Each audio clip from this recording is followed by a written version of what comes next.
Essa 118 ela já é interessante. A 118 ela vai dizer o seguinte para você: com base nas informações do texto, qual é o hormônio cujas concentrações estão presentes na figura? Ele vai dizer: em 2002 foi publicado um artigo científico que relaciona as alterações na produção dos hormônios sexuais e sapos machos expostos à atrazina, um herbicida com desenvolvimento anômalo em seus caracteres sexuais primários e secundários. Entre os animais sujeitos à contaminação, observaram-se casos de hermafroditismo, ou seja, não desenvolveu direito ali as gônadas sexuais masculinas, e desmasculinização da laringe, tá? Pessoal, você sabia que o sapo, tá? O sapo macho, ele precisa de um hormônio para masculinizar a laringe, porque essa masculinização da laringe vai ajudar no grito da reprodução. Então, quando ele não tem ali essa atrazina, isso prejudica o grito da reprodução e afeta diretamente a reprodução do sapo, porque ele precisa do grito para atrair a fêmea. Se ocorre uma desmasculinização da laringe, a fêmea não é atraída por ele, entendeu? Porque ele precisa dessa masculinização para atrair a fêmea, entendeu? Ele precisa de um grito másculo, entendeu? Então a fêmea vai se atrair pelo macho, entendeu? O gritinho de fêmea não vai dar. Agora você vai falar assim: putz, não acredito que em 2022 caiu uma questão que falava sobre a questão que caiu no Enem em 2024. Exatamente. Só que essa questão cobrou um macho perguntando qual hormônio afeta a desmasculinização da laringe e afeta o grito dele. Então o grito dele não fica um grito atrativo para a reprodução. Entendeu? Aí você vai pensar, qual tipo de hormônio, então, está relacionado ao processo de desmasculinização, entendeu? E aí eles trazem um grupo controle. Qual tipo de hormônio? Ele é alto nos machos, ó, no macho controle, ou seja, um macho normal. Esse hormônio é alto, tá? No macho exposto à atrazina, esse hormônio é baixo. Nas fêmeas, sem atrazina, esse hormônio é baixo, ou seja, fisiologicamente é baixo nas fêmeas. E o macho exposto à atrazina tem esse hormônio reduzido. Qual que você vai pensar? É óbvio. Testosterona. Testosterona é um hormônio relacionado à masculinização. É o principal hormônio, filho.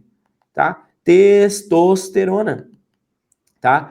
Testosterona, tá? Dentro disso, ó, você já iria direto aqui, ó. Testosterona. Muito alto no macho do controle. O macho exposto à atrazina diminui a testosterona. Logo, o que acontece? Hermafroditismo. Não desenvolve direito as gônadas sexuais masculinas, né? Primárias, por exemplo. Desmasculinização, afetando de forma secundária. Dentro disso, olha só. O que nós temos? O nosso hormônio, que a gente chama aqui de colesterol. Sabe o alimento que você come aí como colesterol? Olha só. Nós temos aqui o nosso colesterol, que você já estudou, né? Colesterol elevado, LDL, HDL, etc, né? O colesterol, ele vai ter um precursor, você não precisa saber o nome, que é o PEGlinol, lá tudo mais. E você tem que saber que ele vai ter um precursor, ele vai gerar ali a progesterona. Progesterona, beleza?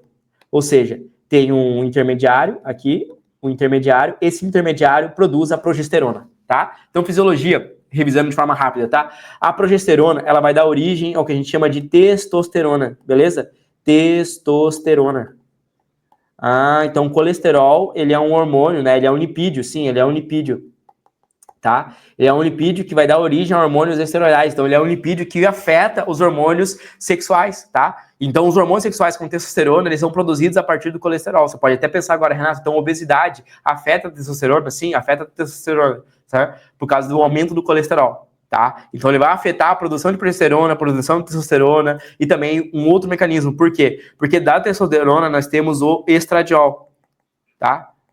Então a testosterona, ela pode ser convertida em estradiol, geralmente por uma enzima chamada de aromatase. A aromatase nada mais é do que uma enzima que está presente na gordura marrom. A gordura marrom, por exemplo, né?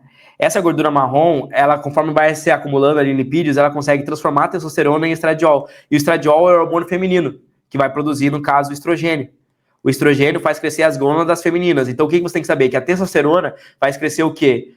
As gônadas primárias, tá? Primárias, que vai envolver testículo e pênis, tá? Primárias. E secundárias. Secundárias, nós podemos falar aqui como o crescimento de pelos, tá? São ali basicamente desenvolvimento secundário da testosterona e até mesmo engrossamento da voz, né? Então a voz, a masculinização da laringe é secundário, primário. Testículo e pênis, secundário, pelo e voz, tá? Testosterona. Só que o estradiol já é o estrogênio. E aí o estrogênio já tem uma relação muito mais de desenvolvimento de mama, tá? Nas mulheres, desenvolvimento de mama, padrão de pelos e tudo mais. Aí você vai levando um pouco mais do teu nível, né? Lembrando que a progesterona, ela vai ter outras vias também, né? A progesterona, ela pode dar origem a corticosteroides, tá certo? E aí, no caso, você pode pensar como o cortisol, que é o hormônio do estresse, aí já na adrenal, e mineralocorticoides. Mineralocorticoides. corticoides. E esse mineral dos corticoides você já pode pensar na aldosterona. Aldosterona, tá? E aí você vai lembrar que a aldosterona ela faz um processo de recaptação de sódio, né? Ela coloca sódio de volta para dentro da célula, aumentando a pressão. O mecanismo que a gente tem, mecanismo renina, angiotensina, aldosterona, na aula de fisiologia renal, tá? Então, olha só, o colesterol, ele está relacionado a várias vias. Progesterona, da progesterona, corticosteroides, mineralocorticoides, testosterona, cresce a ligona na masculina, e além disso ainda tem o estradiol. Agora, uma outra relação, o aumento da obesidade. Uma pessoa que é muito obesa, ela começa, por exemplo, a ter um aumento da aromatase, ela começa a transformar a testosterona em estradiol. Por isso que pessoas mais obesas, elas vão perdendo um pouco a masculinidade. Por quê? Porque elas começam, por exemplo, a transformar a testosterona em estradiol. E aí, claro, o estrogênio vai aumentando a cada vez mais ali o estradiol. Aí começa a desenvolver mama, e aí está relacionado ao processo de ginecomastia. Entendeu? Ginecomastia. Então, adolescente, muitas vezes ali, obesidade, vai comendo colesterol, é por isso que ele vai tendo, por exemplo, baixa libido, né? Não desenvolve tanto pênis, tanto na época da adolescência, porque come demais, por causa da obesidade, também vai relacionando, entendeu? Além disso, começa a desenvolver ginecomastia, depois não consegue resolver. Já é uma outra relação. Os caras que tomam, muitas vezes, ali vai tomando a testosterona, a progesterona, tem gente que vai aplicando ali medicamentos, né? Vai aplicando trembolona, vai aplicando ali, por exemplo, estradiol. Os caras que tomam, né, na academia também ficam esse efeito. Por quê? Porque ao mesmo tempo que eles conseguem aumentar um mecanismo que vai ajudar a ganho de massa, também aumenta a mama. Aí você vai ver aqueles caras ali que os caras falam, né, como o Léo Stronda diz, né, tetinha de cadela, porque o cara tá tomando um monte de bomba, tá aumentando o estradiol, começa a crescer mama, entendeu? Então são várias fisiologias que podem cair aqui na sua prova. Essa é a diferença de tu ter aula com um professor que manja muito. Tá? Essa é a diferença de ter o professor que manja muito. E aí tem outro ponto, né? Quando você pensa também em ser magro, tem uma outra relação, porque a magreza também tem a ver também com você aumentar cada vez o teu hormônio de estresse, e quando você tem um processo de anorexia profunda, também afeta a produção de testosterona, tá? Então, geralmente, o cara que é obeso demais diminui a testosterona, e o cara que é magro demais diminui a testosterona, entendeu? Agora, dentro dos fundamentos, estrogênio. Cara, estrogênio é feminino, tá? É feminino. E você já sabe que eu tenho estrogênio tanto na mulher, tá? Quanto no homem. O homem também tem estrogênio, só que em menor quantidade. Se aumenta o estrogênio no homem, a gente começa a ter um processo de feminilização do homem, tá? Feromônio. Feromônio, basicamente, é algo de rastreio, certo? Então, feromônio é quando você, por exemplo, lá o óvulo, ele libera feromônio para atrair o espermatozoide. Não tem nada a ver com esse fundamento aqui, tá? Então, não é o feromônio que está sendo atraído. A somatotrofina ela é chamada de GH, ou também chamada de STH. Aí a somatotrofina está relacionada ali ao crescimento, né?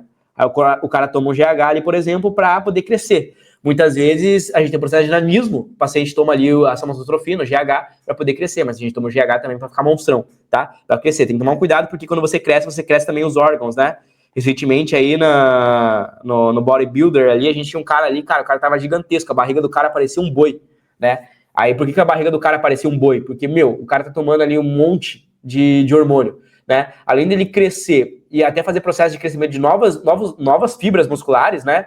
O cara começa a ficar um boi e começa a crescer o fígado, mano. O fígado do cara fica gigantesco, entendeu? Começa a crescer os órgãos. Aí o cara não consegue ficar com a cintura fina. Então tem um grande prejuízo, né? Quando a gente vai ver a categoria Classic e tudo mais, o cara, para ficar com a cintura fina, ele entra no contraponto, porque quando ele começa a crescer o músculo, cresce os órgãos, então ele não consegue manter a cintura fina. Entendeu? Então os órgãos do cara ficam gigantescos, ele tem dificuldade. Aí ele até consegue encaixar a cintura, mas na transição da pose, a barriga dele parece um boi, entendeu? Aí fica horrível, entendeu? Aí fica muito feio. O hormônio folículo estimulante, que é o famoso FSH, tá? Ele faz o quê? Ele estimula a ovulação, né? Estimula ali o folículo, né? Estimula o folículo. Aí a gente vai ter os hormônios ali, FSH e LH, né? Luteinizante e o FSH. Aí entra no ciclo ovulatório. Se você gostou dessa resolução, então espera para ver o que é ter aula de todos os conteúdos para a prova do Enem dos principais vestibulares dentro da minha plataforma de estudos, que é a plataforma Memorize. Eu dou aulas ao vivo de todos os conteúdos que caem nas provas, principalmente aprofundando a nível medicina para biologia e química. Dentro do Memorize, você tem acesso a trilha de estudos, aulas gravadas, listas selecionadas, materiais e apostilas, resumos, um banco com mais de 170 mil questões, sistema de flashcards próprio integrado dentro da plataforma com mais de 5.000 flashcards, acesso a monitores que irão te orientar, comunidade de estudos, mentoria preparatória para a prova do Enem e também os vestibulares mais específicos e difíceis do Brasil. Se você está gostando então dessa resolução e quer mais, ou seja, quer se preparar em alto nível para a prova desse ano, aqui embaixo você vai encontrar o primeiro link, que é um link para você fazer parte da minha plataforma e ter aula comigo de todos os conteúdos e se preparar, elevar o seu nível para ser aprovado ainda esse ano. Clica aqui embaixo e vem fazer parte da maior e melhor plataforma de preparação para Enem e vestibulares do Brasil. Um grande abraço e eu te vejo lá dentro.